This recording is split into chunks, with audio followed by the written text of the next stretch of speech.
కీర్తన గ్రంథం 5వ అధ్యాయము 5-6 వచనంలో, డాంబికులు నీ సన్నిధిని నిలువలేరు.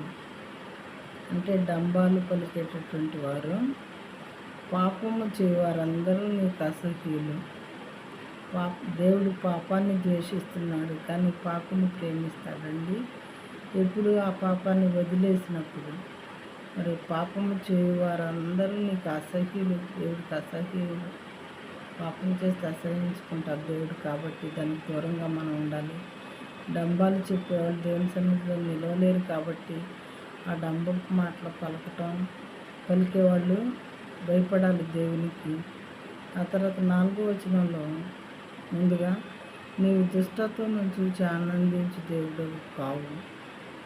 దుష్టత్వం మనుషుల్లో ఉంటే దానిలో దేవుడు ఆనందించరు. దాన్ని వదిలిపెడితే మాత్రం దేవుడు వాళ్ళని కూడా ప్రేమించేవారుగా ఉంటారు.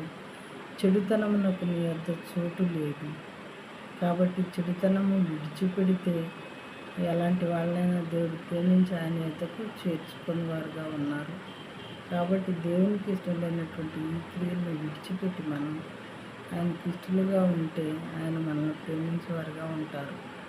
ఈ క్వాలిటీస్ ఎవరెవరిలో ఈ వాక్యం వినేటటువంటి వాళ్ళలో ఉంటే దయచేసి వాటిని తీసి దూరంగా పడవేసి పరిశుద్ధ జీవితం జీవించి దేవునికి దగ్గర అవ్వాలని కోరుకుంటున్నాను.